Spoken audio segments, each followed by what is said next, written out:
ایک نئی study I ہے کہ دنیا میں پہلے ہمدردی اگر 100% ہوتی تھی نا، اب صرف 20% رہ گئی ہے، 80% ختم ہو گئی ہے۔ لوگوں کو ایک دوسرے کی پرواہ نہیں ہوتی۔ مثال اس کی، ایک ملک کے لوگ کشتی میں بیٹھتے ہیں، ملک سے ان کو نکال دیا جاتا ہے، وہ بیچارے دوسرے ملک کے کنارے پہ جاتے ہیں، بھئی ہمیں اترنے دو، یہاں رہنے دو۔ وہ اپنے ملک سے دھکیل دیتے ہیں کہ جاؤ سمندر میں، مرتے ہو تو مرو، ہمیں تم سے کوئی کام نہیں۔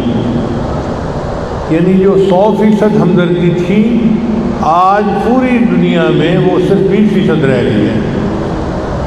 اب اس پر اسٹڈی کی گئی کہ یہ ہمدردی، ایمپتھی یا سمپتھی کم کیوں ہو گئی ہے، تو اس کا نتیجہ یہ نکالا کہ کارٹونوں کی وجہ سے۔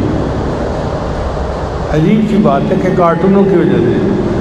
ان کا ہاں، پہلے جب دو بندوں میں کوئی لڑائی ہوتی تھی، ایک دوسرے کے ساتھ زیادتی کرتا تھا، اس کو مکہ مارتا تھا، تھپڑ مارتا تھا، گالی دیتا تھا، تو بچہ دیکھ کے محسوس کرتا تھا کہ یہ ظالم ہے اور یہ مظلوم ہے، یہ اچھا ہے اور یہ برا ہے۔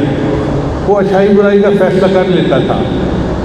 اب وہ کھیلتے ہیں کارٹون، اور کارٹون میں ایک کارٹون دوسرے کو مار رہا ہوتا ہے، وہ اس کو مار رہا ہوتا ہے، اور بچوں کا کوئی جذباتی لگاؤ نہیں ہوتا، وہ آرام سے بیٹھ کے دیکھ رہے ہوتے ہیں۔ چونکہ وہ آرام سے بیٹھ کے یہ چیزیں اسکرین پہ کرتا لوگوں کو دیکھتے ہیں، تو پریکٹیکل لائف میں بھی ان کا یہی ریسپانس ہوتا ہے، لڑ رہے ہیں، مر رہے ہیں، جو رہے، آرام سے بیٹھ کے تماشبین بنے ہوئے ہیں۔ تو تماشبین بننے کی وجہ سے سمپتھی دنیا میں کم ہو گئی ہے۔ اس لیے اپنے بچوں کو ایسے کارٹونوں سے بچائیے اور ان کے اندر ہمدردی کا جذبہ کھیلیں۔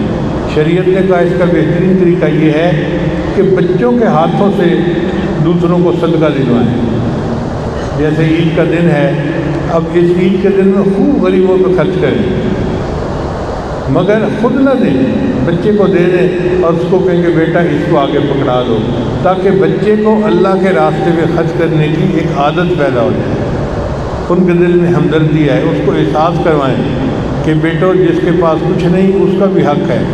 وفی اموالہم حق معلوم للسائل والمحروم، اللہ فرماتے ہیں ان کے مالوں میں محروم کا حق ہے، جن کے پاس کچھ نہیں ہے، جو کما نہیں سکتے، جو بیمار ہیں، جو مسافر ہیں، جو غریب ہیں، ان کو تمہیں جو اللہ نے دیا وہ ان کو دو۔